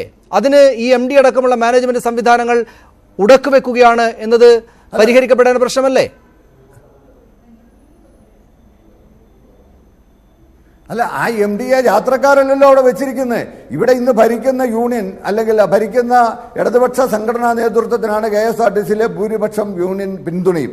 അവർക്ക് സ്വാഭാവികമായിട്ടും അത് പറഞ്ഞ് മാറ്റാമല്ലോ, അദ്ദേഹത്തെ അവിടെ നിന്ന് മാറ്റാമല്ലോ. മാറ്റുന്നതിന് ഞങ്ങളാരെങ്കിലും എതിരാണോ? ഞങ്ങളാരും എതിരല്ലല്ലോ. പക്ഷേ അദ്ദേഹം ചെയ്ത ചില നല്ല കാര്യങ്ങൾ ഞങ്ങൾക്ക് ശരിയെന്ന് തോന്നുന്നത് ഞാൻ ഈ പറഞ്ഞതുപോലെ അപകട നിരക്ക് കുറഞ്ഞു, KSRTCയുടെ വരുമാനം കൂടി. പക്ഷേ ആ വരുമാനം കൂടിയതിലൊക്കെ ഞങ്ങൾക്ക് വിഷമമുണ്ട്. ഓർഡിനറി ബസ്സുകൾ നിർത്തുകയും ഫാസ്റ്റും സൂപ്പർ ഫാസ്റ്റും ഓടിച്ച് കൂടുതൽ വരുമാനം ഉണ്ടാക്കുന്നെന്ന് പറഞ്ഞാൽ ഞങ്ങളുടെ പോക്കറ്റിലെ പണം പോവുക. അപ്പം അങ്ങനെയാണെങ്കിലും ഇതൊന്ന് നിലനിന്ന് കാണണം എന്ന് ഞങ്ങൾക്ക് ആഗ്രഹമുള്ളത് കൊണ്ടാണ്. ഇവർ ഈ കാണുന്നത് പോലെയൊന്നുമല്ല. ഇപ്പോൾ കേന്ദ്ര ഗവൺമെന്റ് ലോകസഭയിൽ പാസ്സാക്കിയതും രാജ്യസഭയുടെ പരിഗണനയ്ക്ക് വന്നിരിക്കുന്ന പുതിയ കേന്ദ്ര മോട്ടോർ വാഹന നിയമം വന്നു കഴിഞ്ഞാൽ KSRTCക്ക് ഈ നാഷണലൈസ് റൂട്ടിലെ കുത്തക നഷ്ടപ്പെട്ടു പോകും. അതിനൊക്കെ എന്ത് പരിഹാരമാണെന്നാണ് തൊഴിലാളി സംഘടനകൾ ആലോചിക്കേണ്ടത്. ഇത് ഈ പറഞ്ഞതുപോലെ ഇവർ ചോരുണ്ടെങ്കിലേ ചിത്രം എഴുതാവുള്ളൂ എന്നൊക്കെ പറയും. പക്ഷേ അങ്ങനെയല്ല ഇവരുടെ പെരുമാറ്റം. ഇവരെല്ലാ കാലഘട്ടങ്ങളിലും പേരിന് ഇപ്പം എംപാനലുകാരെ സ്ഥിരപ്പെടുത്തണം, പുട്ടിന് തേങ്ങ ഇടുന്നത് പോലെ എല്ലാ സമരത്തിലും ഒരു ഡിമാൻഡ് നോട്ടീസാണ്. അങ്ങനെയാണെങ്കിൽ ആ 4000 പേരെ പിരിച്ചുവിട്ടിട്ട് ഇവരിവിടെ വലിയ മിന്നൽ പണിമുടക്കും മറ്റു കാര്യങ്ങളൊക്കെ നടത്തിയല്ലോ, ചെറുവിരൽ അനയ്ക്കുമോ? അവർ എല്ലാത്തിനകത്തും ഒരു ഇത് എഴുതി കൊടുക്കും, എംപാനലുകാരെ സ്ഥിരപ്പെടുത്തണം. അല്ലാതെ ആത്മാർത്ഥപരമായിട്ടാണോ? അങ്ങനെയാണെങ്കിൽ ഇവരുടെ ഒപ്പം ശമ്പളം അവർക്ക് കൊടുക്കണമെന്ന് ഇവർ പറയുന്നുണ്ടോ? തുല്യ ജോലിക്ക് തുല്യ വേതനം എന്നാണല്ലോ ഇവർ പറയുന്നത്. എംപാനലുകാർക്ക് 480 രൂപയും സ്ഥിരമായി ജീവനക്കാർക്ക് സ്റ്റാർട്ടിങ് തന്നെ ഏതാണ്ട് 1100 ചില്ലാൻ രൂപയും കിട്ടും. 600 രൂപ മിനിമം ശമ്പളം കൊടുക്കണം എന്ന് സർക്കാർ പറയുകയും അത് KSRTCയിൽ ഇംപ്ലിമെന്റ് ചെയ്യാതിരിക്കുക, പ്രൈവറ്റ് ബസ്സിൽ അത് കൊടുക്കാനായിട്ട് സർക്കാർ നിർബന്ധിക്കുകയും ചെയ്യുന്നുണ്ട്. അപ്പോൾ ഇത് ഞാൻ പറയുമ്പോൾ ഉടനെ ഞങ്ങളെ പ്രൈവറ്റ് ബസ്സിന്റെ വക്താക്കളാക്കും. അപ്പോൾ ഗവൺമെന്റ് തന്നെ ഒരു ഉത്തരവ് ഓർഡർ ഇട്ടിട്ട് ഗവൺമെന്റ് സ്ഥാപനത്തിൽ അത് കൊടുക്കാതിരിക്കുകയും അതിനെതിരെ കണ്ണടക്കുകയും ചെയ്യുന്ന തൊഴിലാളി യൂണിയൻ നേതൃത്വത്തിന്റെ തൊഴിലാളി താല്പര്യം ശരിയാണെന്ന് വിശ്വസിക്കുന്ന ഒരാളല്ല ഞാൻ. അതാണ് ശ്രീ രാഹുൽ, അദ്ദേഹത്തിൻ്റെത് ഈ സേവനം ഉപയോഗിക്കുന്ന ഒരാൾ, ഒരു സാധാരണ പൗരൻ എന്ന നിലക്കുള്ള വിമർശനങ്ങളായിട്ടും നിരീക്ഷണങ്ങളായിട്ടും കാണണം. അല്ലാതെ അദ്ദേഹം MDക്ക് വേണ്ടി കേസ് കൊടുക്കാൻ പോവുകയാണെന്നൊക്കെ ആക്ഷേപമൊക്കെ വെച്ചാൽ അതിനുള്ള തെളിവും വെക്കേണ്ടി വരും. രണ്ടാമത്തേത്, ഈ പറയുന്ന കഴിഞ്ഞ വർഷം മെയ് മാസം 185.61 കോടി രൂപയായിരുന്നു വരുമാനം. ഈ മെയ് മാസം 207.35 കോടി രൂപ വരുമാനമുണ്ട്. ഈ വരുമാനം ഇത് അവിടെ നിന്ന് കിട്ടിയ കണക്കാണ്. ഈ വരുമാനം ടോമിൻ ജെ തച്ചങ്കരി ആ സ്ഥാനത്ത് വന്നതുകൊണ്ടുണ്ടായതാണ്. നിങ്ങൾ ഈ മാനേജ്മെൻറ്റിനെയും അദ്ദേഹം തൊഴിലാളി യൂണിയനുകളോട് സുഖമല്ലാത്ത രീതിയിൽ പെരുമാറുന്നു എന്നൊക്കെ പറയുമ്പോഴും വലിയ നഷ്ടത്തിലേക്ക് പോകുന്ന ഒരു സ്ഥാപനത്തിനകത്ത് ശ്രീ ഡിജോ കാപ്പൻ ചൂണ്ടിക്കാണിക്കുന്ന പോലെ ഗുണപരമായിട്ടുള്ള മാറ്റങ്ങൾ ഉണ്ടാകുന്നുണ്ടെങ്കിൽ അതിനോട് ചേർന്ന് നിന്ന് ഞങ്ങളുടെ സ്ഥാപനത്തെ രക്ഷപ്പെടുത്തിയെടുക്കുക എന്ന നിലപാട് കൂടെ നിങ്ങൾ പിടിക്കേണ്ടതല്ലേ? നിങ്ങളുടെ മതിയായ ആവശ്യങ്ങളൊക്കെ നിവർത്തിക്കാൻ വേണ്ടി സമരം നടത്തുകയും മറ്റും ചെയ്യാം. പക്ഷേ അവിടെ ഈ പറയുന്ന അദ്ദേഹം ചോദിച്ച കാര്യമുണ്ടല്ലോ, എംപാനലുകാരെ പുനഃപ്രവേശിപ്പിക്കണം എന്ന് പറയുന്നത് കോടതി വിധി അവിടെ ഉണ്ടായിരിക്കെ അതടക്കം ഒരു ആവശ്യമായിട്ട് സമരം നടത്തുക, നല്ല ക്ലീനായിട്ട് വാഹനങ്ങളെ റോഡിൽ നിർത്തിയിടുന്ന നിലയിലേക്ക് കാര്യങ്ങൾ കൊണ്ടുപോവുക ശരിയല്ല എന്ന് തോന്നുന്നു നാട്ടുകാർക്ക്.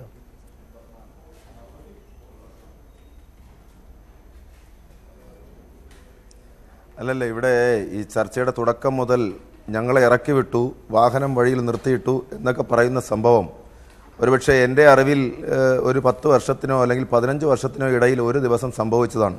അത് എന്നാണ് എന്ന് സനീഷൻ ചോദിച്ചാൽ കുടുംബശ്രീക്ക് KSRTCയുടെ റിസർവേഷൻ കൗണ്ടറുകൾ പുറം കരാർ കൊടുക്കാൻ തീരുമാനിച്ച ദിവസം ഒരു തമ്പാനൂരിലുണ്ടായ ഒരു പോലീസ് ആക്ഷന്റെ ഭാഗമായി തൊഴിലാളികൾ വളരെ പെട്ടെന്ന് വികാരത്തിൽ ഒരു സമരത്തിലേക്ക് ഏർപ്പെട്ട ഒരു ദിവസമാണ്. അതല്ലാതെ എൻ്റെ അറിവിൽ ഇന്നേ വരെ മിന്നൽ പണിമുടക്ക് KSRTCയിൽ പ്രഖ്യാപിച്ച ഒരു ചരിത്രം ശ്രീ ഡിജോ കാപ്പൻ എനിക്കൊന്ന് പറഞ്ഞു തന്നാൽ കൊള്ളാം. എൻ്റെ അറിവിലില്ല. കാരണം ഞാൻ ഇതിൻ്റെ നേതൃതലത്തിലേക്ക് വന്നിട്ട് 10-15 വർഷക്കാലമായി. അന്ന്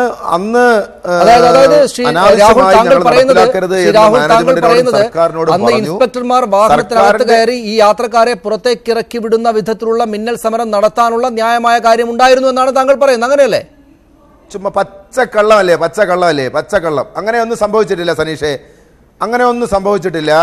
ഓടിക്കൊണ്ടിരുന്ന ഒരു വണ്ടി എങ്ങും നിർത്തിയിട്ടില്ല.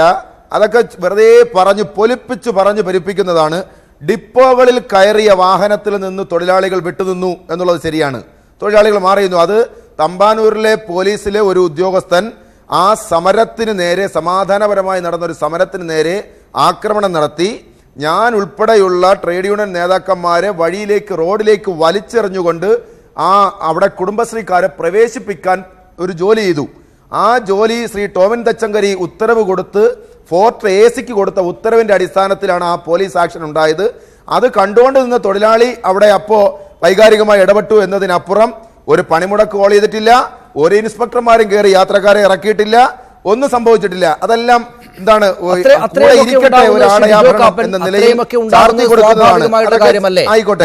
അതല്ലാതെ പറയുന്നത് ആ സ്ഥാപനത്തിനകത്ത് വലിയ പ്രതിസന്ധി എന്ന ഒരു കാരണം വെച്ചിട്ട് ശ്രീ ഡിജോ കാപ്പൻ, നമ്മൾ അവിടെ നടക്കുന്ന കാര്യങ്ങളെല്ലാം, ഈ നാട്ടിൽ എന്തൊക്കെ സമരങ്ങൾ ഏതൊക്കെ വിധത്തിൽ അക്രമാസക്തമായ നടക്കുന്നു, അപ്പോൾ നമ്മൾ അവരുടെ ന്യായമായ ആവശ്യങ്ങൾക്ക് മേലുള്ള നമ്മുടെ ശ്രദ്ധ മാറിപ്പോവുകയല്ലേ ചെയ്യുക ശ്രീ ഡിജോ കാപ്പൻ? ഇതിനകം കൂടെ കൂട്ടിക്കുഴക്കുന്നത് താങ്കൾ പറയുന്നതിന് പോസിറ്റീവായിട്ടുള്ള കാര്യങ്ങൾ അവിടെ നിൽക്കുമ്പോൾ തന്നെയും, നമുക്ക് വേണ്ട സേവനം ഈ സ്ഥാപനം നിലനിന്ന് പോവുക എന്ന് അവിടെ വേണമെന്ന് പറയുമ്പോൾ തന്നെയും ഇവരെ ശത്രുപക്ഷത്താക്കുന്നത് ശരിയായ രീതി ആയിരിക്കുമോ ശ്രീ ഡിജോ കാപ്പൻ?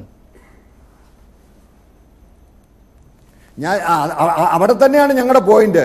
അവിടെ ഒരു ഇൻസ്പെക്ടർ അല്ലെങ്കിൽ ആ ഇൻസ്പെക്ടർ ഗ്രേഡിലുള്ള ഒരാളിരുന്ന് ഒരു റിസർവേഷൻ കൊടുത്തു കഴിഞ്ഞാൽ, ഇപ്പം എൻ്റെ കയ്യിൽ കണക്കില്ല, ഞാൻ മൂന്നാറിലേക്ക് കണക്കെടുക്കാം, ഞങ്ങൾ വിവരാശപ്രകാരം എടുത്തിട്ടുണ്ട്.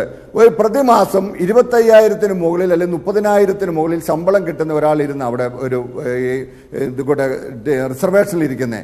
അതേസമയം കുടുംബശ്രീ ഇരുന്ന് കഴിഞ്ഞു കഴിഞ്ഞാൽ പരമാവധി 10,000 രൂപയെ വരുള്ളൂ. ഈ കുടുംബശ്രീ എന്ന് പറയുന്നത് ആരാ? നമ്മുടെ സമൂഹത്തിൽ BPL കുടുംബങ്ങൾ അല്ലെങ്കിൽ താഴ്ന്ന കുടുംബങ്ങളിൽ നിന്ന് വരുന്ന സർക്കാരിൻ്റെ പിന്തുണയോടുകൂടി പ്രവർത്തിക്കുന്ന കുടുംബശ്രീയിലെ ആളുകളെ അവിടെ ഏൽപ്പിക്കുന്നത് കൊണ്ട് എന്താ തെറ്റ്? ഇവിടെ പാസ്പോർട്ട് ഓഫീസ് സ്വകാര്യവൽക്കരണം ടാറ്റായ്ക്ക് കൊടുത്തു കഴിഞ്ഞപ്പോൾ എന്തെല്ലാമായിരുന്നു, ഇവിടെ രഹസ്യങ്ങളെല്ലാം പുറത്തു പോകും എന്നൊക്കെ പറഞ്ഞ് വിമർശിച്ച ആളുകൾ അത് കഴിഞ്ഞിപ്പം ടാറ്റ ഇന്ത്യയിൽ മൊത്തം പാസ്പോർട്ട് അവർ കൈകാര്യം ചെയ്യുന്ന സ്ഥിതിയായി. എന്ന് പറഞ്ഞ നാളെ KSRTC മൊത്തം സ്വകാര്യവൽക്കരിക്കണം എന്നല്ല ഞാൻ പറഞ്ഞത്. അപ്പോൾ ചെലവ്, ബസിന്റെ റേഷ്യോ, ജീവനക്കാരുടെ എണ്ണം കുറയ്ക്കണം എന്നുള്ളതിനകത്ത് ചെയ്യാവുന്ന ഏറ്റവും വരുമാനം അല്ലെങ്കിൽ ഏറ്റവും നഷ്ടം ചോർച്ച വരുന്ന സെക്ഷൻ ശ്രീ ഡിജോ കാപ്പൻ പോയിട്ടില്ല എന്ന് പറയുമ്പോൾ പിന്നെ ആക്ഷേപം നമ്മൾ മുന്നോട്ട് വെക്കുന്നത് ശരിയാണ്.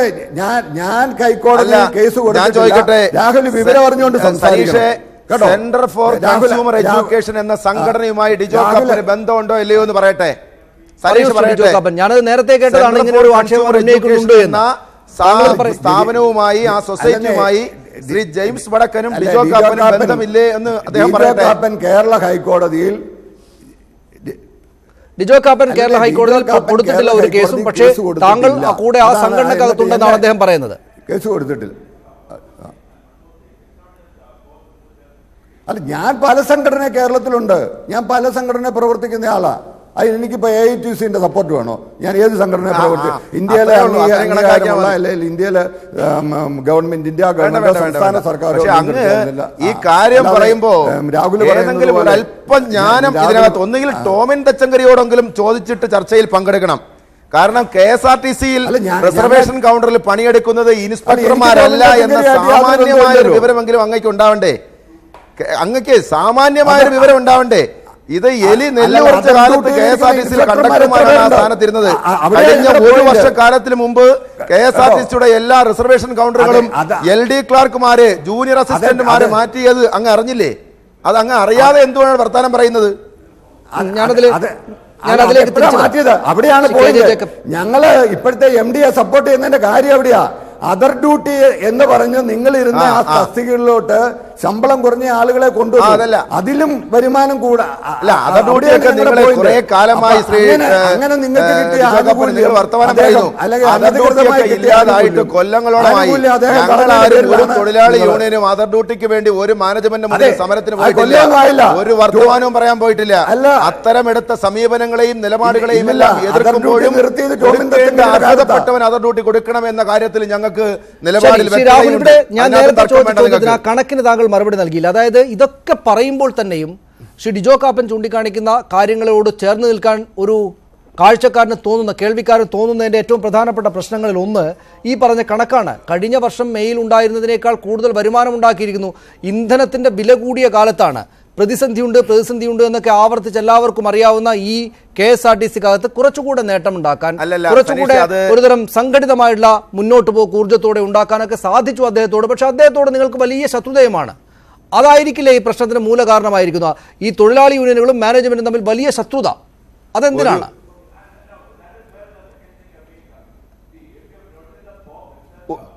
ഒരു ഘട്ടത്തിലും ഞങ്ങൾക്ക് മാനേജ്മെന്റ് എന്ന നിലയിൽ അല്ലെങ്കിൽ മാനേജിംഗ് ഡയറക്ടർ എന്ന നിലയിൽ വ്യക്തിപരമായ ഒരു ശത്രുത ഞങ്ങൾക്ക് ഇതിനകത്തില്ല.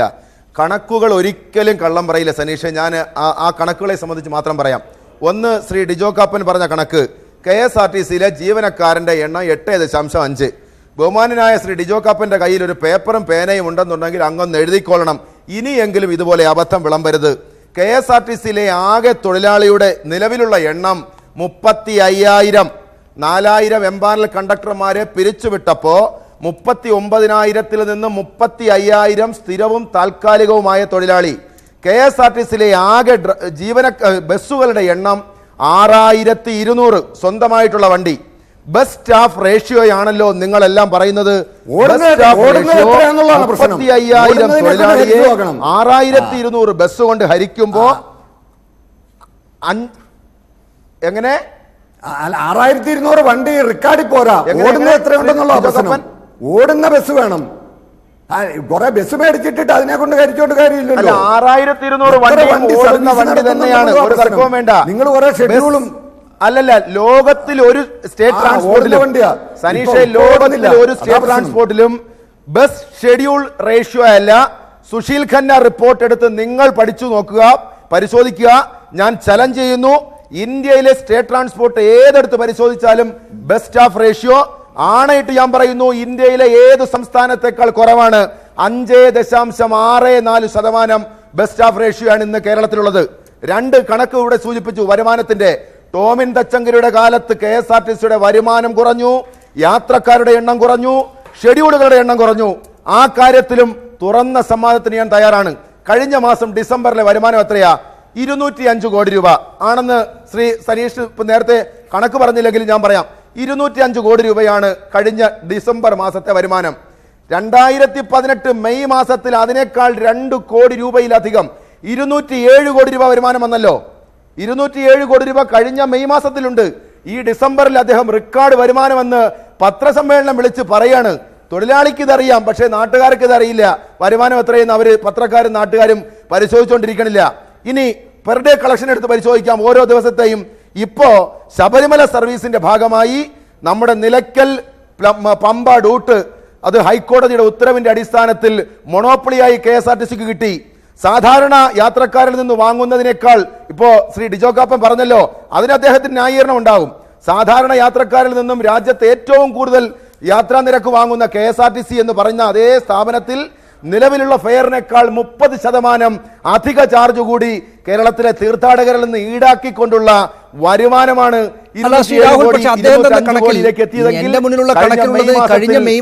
തീർത്ഥാടനവുമില്ല. വരുമാനം ഉണ്ടായിരുന്നു കഴിഞ്ഞ വർഷം മെയ് മാസത്തേക്കാൾ. മെയ് മാസം 207 കോടി. 207 കോടി രൂപ ഈ മെയ് മാസം. അതിന് മുമ്പിലത്തെ വർഷത്തെ മെയ് മാസത്തിൽ 185 കോടി മാത്രമേ ഉണ്ടായിരുന്നുള്ളൂ എന്നാണ്. എന്നുവെച്ചാൽ ലാഭം ഉണ്ടാക്കിയെന്നാണ്, നേട്ടമുണ്ടാക്കിയെന്നാണ്. അങ്ങനെയല്ലേ? അല്ലല്ല, നിങ്ങളെ ആ കളക്ഷൻ 2018 ജനുവരി മാസം മുതലുള്ള കളക്ഷന്റെ കമ്പാരിസൺ എടുത്ത് പരിശോധിക്കണം. ഏപ്രിൽ മാസം 1-ാം തീയതിയാണ് കേരളത്തിൽ യാത്രാ നിരക്ക് വർദ്ധിപ്പിക്കുന്നത്. ആ യാത്രാ നിരക്ക് വർദ്ധിക്കുമ്പോൾ സ്വാഭാവികമായി ഒരു ദിവസത്തെ കളക്ഷനിൽ വർദ്ധിപ്പിച്ച ഫെയറിന്റെ അടിസ്ഥാനത്തിൽ 35 ലക്ഷം രൂപയുടെ വരുമാന വർധനവാണ് റിഫ്ലക്ട് ചെയ്യേണ്ടത്. പക്ഷേ ശ്രീ ടോമിൻ തച്ചങ്കരി നടപ്പിലാക്കിയ അശാസ്ത്രീയമായ ഡ്യൂട്ടി പരിഷ്കരണവും ഷെഡ്യൂൾ പരിഷ്കരണവും നിമിത്തം ആ കളക്ഷൻ നമുക്ക് റിഫ്ലക്ട് ചെയ്യാതെ പോയി. ഇപ്പൊ തീർത്ഥാടന കാണാം. ഒരു കാര്യം കൂടി ഞാൻ സൂചിപ്പിക്കാം. ഈ പറയുന്ന നേട്ടമൊന്നും അദ്ദേഹം ഉണ്ടാക്കിയിട്ടില്ല എന്ന് പറയുന്നത് ശരിയായിരിക്കുകയില്ല. അങ്ങനെയാണെങ്കിൽ ഈ സർക്കാർ അദ്ദേഹത്തെ എന്തുകൊണ്ടാണ് സ്ഥാനത്ത് നിർത്തുന്നു എന്ന ചോദ്യം കൂടി ഉണ്ടാവും. ഞാൻ ഒരു നിമിഷം താങ്കളിലേക്ക് തിരിച്ചു വരാം. ശ്രീ KJ ജേക്കബിലേക്ക് പോയതിനു ശേഷം ശ്രീ ജേക്കബ്, ഇവിടെ രണ്ട് പ്രശ്നമുണ്ട്. ഒന്ന്, തൊഴിലാളികൾ നിർത്തിയിരിക്കുന്നത് പകരം ആളിനെ കിട്ടാത്തത് കൊണ്ടാണെന്നുള്ളതാണ് എന്റെ ധാരണ. ഒരു കാര്യം കൂടി ഞാൻ സൂചിപ്പിക്കാം. പറയാം സനീഷേ, കഴിഞ്ഞ ഒരു വർഷക്കാലത്തിന് മുമ്പ് KSRTC-യിൽ ഒരു ദിവസം യാത്ര ചെയ്യുന്ന യാത്രക്കാരന്റെ എണ്ണം 30 ലക്ഷമായിരുന്നെങ്കിൽ റെക്കോർഡ് വരുമാനം വന്ന കഴിഞ്ഞ മാസത്തെ ആവറേജ് യാത്രക്കാരന്റെ എണ്ണം എടുത്ത് പരിശോധിച്ച് നോക്കുക, 27 ലക്ഷമാണ്. എന്ന് വെച്ചാൽ 3 ലക്ഷം യാത്രക്കാർ ഒരു ദിവസം KSRTC-യെ കൈയൊഴിഞ്ഞ് മറ്റ് യാത്രാ മാധ്യമം തേടി. ആകെ ഓടുന്ന ഷെഡ്യൂളുകളിൽ 600 ഷെഡ്യൂളുകൾ ഏകപക്ഷീയമായി വെട്ടിക്കുറച്ചു. 6200 വണ്ടിയും 5400 ഷെഡ്യൂളും കേരളത്തിൽ ഓടിയിരുന്ന KSRTC ടോമിൻ തച്ചങ്കരിയുടെ പുതിയ പരിഷ്കാരത്തിന്റെ ഭാഗമായി ഇപ്പൊ ഓടുന്നത് 5400 പകരം 4800 ഷെഡ്യൂളാണ്. ശബരിമല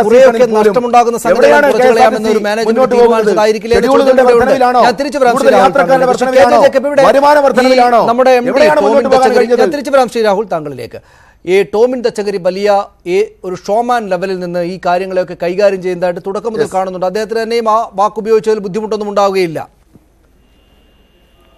അദ്ദേഹത്തിന് തന്നെയും അങ്ങനെ ഒരു ബുദ്ധിമുട്ടുണ്ടാകാനിടയില്ല. പക്ഷേ അത് പ്രത്യേകിച്ച് ഫലമൊന്നും ഉണ്ടാക്കുന്നില്ല. പുറമേ ഉണ്ടാക്കുന്ന ഇളക്കങ്ങളും മറ്റുമല്ലാതെ ഈ തൊഴിലാളി യൂണിയനുകളെ അവർക്കാവുന്ന വിധത്തിൽ ഇതിനകത്ത് നിന്ന് ജോലി ചെയ്ത് മുന്നോട്ട് പോകുന്ന ആളുകളെ ഉപദ്രവിക്കുക, അവർക്ക് സംഘർഷമുണ്ടാവുക, ഇതിനകത്ത് ആകപ്പാടെ ഒരു സംഘർഷാവസ്ഥ ഉണ്ടാക്കുക എന്നതല്ലാതെ അദ്ദേഹം ഈ പറയുന്നത് പോലുള്ള ലാഭമൊന്നും ഉണ്ടാകുന്നില്ല എന്നുകൂടെ സൂചിപ്പിക്കുന്നുണ്ട് ഈ തൊഴിലാളി യൂണിയനുകൾ. മാനേജ്മെന്റുമായിട്ട് MD-യുമായിട്ട് ഇവരുടെ ഈ സംഘർഷാവസ്ഥ തീർന്നാലല്ലാതെ കാര്യങ്ങൾ സുഗമമായി മുന്നോട്ട് പോകുമെന്ന് വിചാരിക്കാൻ സാധിക്കുമോ ശ്രീ ജേക്കബ്? ഇതിനകത്തുള്ള ഒരു പ്രശ്നം എന്ന് വെച്ചിട്ടുണ്ടെങ്കിൽ, ഇത് ഇപ്പൊ ഓരോ മാസവും ഞാൻ മനസ്സിലാക്കുന്നത് സർക്കാർ ഖജനാവിൽ നിന്ന് പണം കൊടുത്തുകൊണ്ടാണ് ഈ സ്ഥാപനം മുമ്പോട്ട് കൊണ്ടുപോകുന്നത്. ടോമിൻ തച്ചങ്കരി ഈ സ്ഥാപനത്തിന്റെ മുതലാളിയല്ല, ഈ സ്ഥാപനത്തിന്റെ മുതലാളി സർക്കാരാണ്. ഈ സർക്കാർ വന്നപ്പോൾ എനിക്ക് തോന്നുന്നത് 4ാമത്തെ മാനേജിംഗ് ഡയറക്ടറോ മറ്റാണെന്ന്. കഴിഞ്ഞ 3 വർഷത്തിലുള്ള എനിക്കൊന്ന് തൊഴിലാളി യൂണിയൻ നേതാവിനത് പറയാൻ പറ്റുമായിരിക്കും. 4ാമത്തെ മാനേജിംഗ് ഡയറക്ടറോ മറ്റാണ് അദ്ദേഹം. ഇത്തരം കാര്യങ്ങളിൽ സർക്കാർ ഒരു ഹാൻഡ്സ് ഓഫ് ആയിട്ട് നിൽക്കാൻ പറ്റില്ല. ഒരു MD-യുടെ വിംസ് ആൻഡ് ഫാൻസി അനുസരിച്ചല്ല ഇതുപോലത്തെ ഒരു സ്ഥാപനം മുമ്പോട്ട് പോകാൻ. സർക്കാരിന് ഒരു പോളിസി ഉണ്ടാകണം, സർക്കാരിനൊരു തൊഴിലാളി നയം ഉണ്ടാകണം, അതിനനുസരിച്ച് മുമ്പോട്ട് പോകാൻ പറ്റും. ഞാനും ഇദ്ദേഹം പറഞ്ഞത് പല പരാതികളും ഞാനും കേട്ടിട്ടുണ്ട്. തൊഴിലാളികൾക്കെതിരെ അങ്ങേയറ്റം മര്യാദഘട്ട രീതിയിൽ പെരുമാറുക, ടിക്കറ്റ് എടുത്തിട്ടില്ല എങ്കിൽ അവർക്കെതിരെ കേസ് ചാർജ് ചെയ്യണം എന്നുള്ള മട്ടിലൊക്കെ അദ്ദേഹം നിർദ്ദേശം കൊടുത്തതായിട്ടൊക്കെ കേട്ടു. അതൊന്നും കേരളത്തിൽ നടപ്പാകുന്ന കാര്യമല്ല. തൊഴിലാളികൾ ഈ താഴത്തെ ലെവലിലുള്ള തൊഴിലാളികൾ എനിക്ക് തോന്നുന്നു KSRTC-യിൽ ഇപ്പൊ അങ്ങേറ്റം അധ്വാനിക്കുന്ന മനുഷ്യരാണ്. കാര്യത്തിൽ നമുക്ക് സംശയമില്ല. ഇതിന്റെ അകത്ത് സർക്കാർ ഇക്കാര്യത്തിൽ ഇടപെടുക, പോസിറ്റീവായിട്ട് ഇടപെടുക എന്നുള്ളതല്ലാതെ ഇതൊരു മാനേജിംഗ് ഡയറക്ടറും തൊഴിലാളികളും തമ്മിലുള്ള വിഷയമാക്കി മാറ്റാൻ നമുക്കത് അംഗീകരിക്കാൻ പറ്റില്ല. ഇത് മുഖ്യമന്ത്രിയും ഗതാഗത മന്ത്രിയും ഇരുന്ന് ഈ പ്രശ്നത്തിനൊരു പരിഹാരം കണ്ടുപിടിക്കണം. ഇത് മാനേജിംഗ് ഡയറക്ടറുടെ സ്വഭാവത്തിൽ ഞങ്ങൾക്ക് ഇഷ്ടപ്പെട്ടില്ല തൊഴിലാളികളെ ഞാൻ മര്യാദ പഠിപ്പിക്കുമെന്ന് MD-യും പറയുന്ന ഒരു അവസ്ഥയിലേക്ക് നമുക്കിതിനെ വിട്ടുകളയാൻ പറ്റില്ല. കാരണം വെച്ചിട്ടുണ്ടെങ്കിൽ ഇത് നമ്മൾ ഒത്തിരി കാലമായിട്ട് ഇത് കൊണ്ടുനടക്കുന്ന ഒരു സ്ഥാപനമാണ്. ഇത് ഒത്തിരി മനുഷ്യരത് ജോലി ചെയ്യുന്നുണ്ട്, ഒത്തിരി ആൾക്കാർക്ക് ഇത് സേവനം കൊടുക്കുന്നുണ്ട്. അപ്പൊ ഇത് രണ്ട് പരിമിതരായ മനുഷ്യരുടെ താല്പര്യങ്ങൾക്ക് വേണ്ടി നമുക്കിത് വിട്ടുകൊടുക്കാൻ പറ്റില്ല. സർക്കാർ ഇക്കാര്യത്തിൽ നേരിട്ട് ഈ തൊഴിലാളികൾ സമരം ചെയ്യാൻ വേണ്ടി മാത്രം സർക്കാർ ഇതിൽ ഇടപെടേണ്ടത്. ഇത് കഴിഞ്ഞിട്ട് സർക്കാർ ഇക്കാര്യത്തിൽ ഇടപെടണം. ഇതിൽ എന്താണ് ചെയ്യാൻ പറ്റുക എന്നുള്ള കാര്യം മാനേജിംഗ് ഡയറക്ടർ സർക്കാർ തീരുമാനിച്ചാണ്, അയാൾ തന്നെ ആയിരിക്കണം കാര്യങ്ങൾ തീരുമാനിക്കുക. അക്കാര്യത്തിൽ എനിക്കൊരു സംശയമില്ല. തൊഴിലാളികൾക്ക് അയാളുടെ മുഖം ഇഷ്ടമാണോ അല്ലയോ എന്നുള്ളതല്ല വിഷയം. അത് നമ്മൾ പരിഗണിക്കാൻ പറ്റില്ല. അതേസമയം തൊഴിലാളി വിരുദ്ധ നയമായിട്ട് എടുത്തുകൊണ്ട് മാനേജിംഗ് ഡയറക്ടർ മുമ്പോട്ട് പോകാനും പറ്റില്ല. എനിക്കിത് അങ്ങനത്തെ അസംബന്ധമായിട്ടാണ് തോന്നുന്നത്. ഒരു ഇടതുപക്ഷ മുന്നണി സർക്കാർ ഇത്തരം ഒരു ഇൻഡസ്ട്രിയൽ റിലേഷൻ ഇതുപോലത്തെ പ്രധാനപ്പെട്ട ഒരു സാഹചര്യത്തിൽ അനുവദിക്കുന്നത്. എന്റെ അഭിപ്രായത്തിൽ ഇത് മുഖ്യമന്ത്രിയും ഗതാഗത മന്ത്രിയും ഉടൻ തന്നെ ഇക്കാര്യത്തിൽ ഒരു തീരുമാനം ഉണ്ടാക്കണം. അതായത് ഇപ്പോൾ സമരം നടത്തുന്ന കാര്യം അറിയാം, കോടതി ശാസിക്കുന്ന കാര്യം അറിയാം, കോടതി തന്നെ അമ്പരപ്പ് രേഖപ്പെടുന്ന കാര്യം അറിയാം. ഇടതുപക്ഷ ജനാധിപത്യ മുന്നണിയാണ് ഭരിക്കുന്നത്, അവർ കൊണ്ടുവച്ച ആളാണ്. ഈ പറയുന്ന പ്രശ്നങ്ങളെല്ലാം നടക്കുമ്പോഴും അവരിങ്ങനെ വളരെ നിശബ്ദരായിട്ട് ഈ കാര്യങ്ങൾ കണ്ടുകൊണ്ടിരിക്കുന്നത് എന്തുകൊണ്ടായിരിക്കണം? കോടതി ഇന്ന് ഈ സമരം നടത്താൻ പാടില്ല എന്ന് പറഞ്ഞില്ലായിരുന്നെങ്കിൽ നാളെ സമരം നടന്നേനെ. അല്ലാതെ സർക്കാരിന്റെ മുൻകൈയെടുക്കൽ കൊണ്ട് മാത്രമല്ല ഈ സമരം അവസാനിപ്പിക്കപ്പെട്ടത് എന്ന കാര്യം നമ്മൾ അല്ലേ നമ്മുടെ ഓർമ്മയിലില്ലേ? അതിപ്പോ അന്വേഷിച്ചപ്പോൾ നമ്മുടെ നാട്ടിലെ പൊതുമേഖലാ സ്ഥാപനങ്ങൾ അങ്ങനെയാണ് ഇപ്പൊ സർക്കാർ. ഞാൻ പറഞ്ഞില്ല, ഇത് മൂന്നാമത്തെ നാലാമത്തെ മാനേജിംഗ് ഡയറക്ടറാണ്. 36,000 തൊഴിലാളികൾ വർക്ക് ചെയ്യുന്ന ഒരു സ്ഥാപനം. അതിന്റെ അകത്ത് നിങ്ങൾ മാനേജിംഗ് ഡയറക്ടറെ മുക്കാൽ വർഷം വെച്ചുകൊണ്ടിരിക്കുന്നത് എങ്ങനെ നമ്മളതിനെ എങ്ങനെ അംഗീകരിക്കാൻ പറ്റുക? ഇത്രയും വലിയ അസറ്റ് കൈകാര്യം ചെയ്യുന്ന ഒരു സ്ഥാപനത്തിന് 1-2 ദിവസം നിങ്ങൾ മാനേജിംഗ് ഡയറക്ടറെ മാറ്റുന്ന ഒരു പരിപാടി എങ്ങനെയാണ്? സർക്കാർ ഈ പരിപാടി നടത്തുന്നത്. നമ്മളിപ്പോ ഈ ആലപ്പാട് കരിമണൽ ഖണ്ഡത്തെ കുറിച്ച് പറയുന്നില്ലേ? കേരളത്തിലെ ഏറ്റവും ലാഭകരമായി ഓടിക്കാൻ പറ്റുന്ന സാധനമാണ് ഈ KMML എന്ന് പറയുന്നത്, മെറ്റൽസ് ആൻഡ് മിനറൽ. അതായത് മിക്കവാറും വളരെ പരിമിതമായ ലാഭത്തിലാണ് അത് ഓടുന്നത്. ട്രിവാൻഡ്രം ടൈറ്റാനിയം പലപ്പോഴും നഷ്ടത്തിലാണ് ഓടുന്നത്. സർക്കാർ ഇത്തരം കാര്യങ്ങളിൽ പൊതുമേഖലാ സ്ഥാപനങ്ങൾ നാട്ടുകാരുടെ പണം തെറ്റുന്ന ഒരു സ്ഥാപനമായിട്ട് മാറാൻ സർക്കാർ അനുവദിക്കുകയാണ്. ഇക്കാര്യത്തിൽ സർക്കാർ സത്യത്തിൽ പറഞ്ഞ ക്രിമിനൽ ആയിട്ടുള്ള നെഗ്ലിജൻസ് ആണ് സർക്കാർ കാണിക്കുന്നത്. അക്കാര്യത്തിൽ എനിക്ക് സംശയമില്ല. സർക്കാർ ഇക്കാര്യത്തിൽ അതിജാഗ്രതയോടുകൂടി ഇടപെടേണ്ട ആവശ്യമുണ്ട്. എന്നിട്ട് തീരുമാനം ഉണ്ടാക്കേണ്ടതുണ്ട്. വളരെ നന്ദി ശ്രീ KJ ജേക്കബ്, വളരെ നന്ദി ശ്രീ MG രാഹുൽ, ശ്രീ ഡിജോ കാപ്പൻ ഈ ചർച്ചയിൽ പങ്കെടുത്തത്. ശ്രീ രാഹുൽ, ഞാൻ ഒരിക്കൽ കൂടെ താങ്കളിലേക്ക് വരുന്നില്ല, ഡിജോ കാപ്പനിലേക്കും ഒന്നുകൂടെ വരുന്നില്ല. വളരെ നന്ദി ഈ ചർച്ചയിൽ പങ്കെടുത്തതിന്. ഇതിൽ ആത്യന്തികമായിട്ട് ഈ ചർച്ചകൾക്കൊക്കെ ഒടുവിലും നിൽക്കുന്ന ഈ സർക്കാരിൻ്റെ ഇക്കാര്യത്തിലെ ഇത്ര അലസമായിട്ടുള്ള സമീപനമാണ്.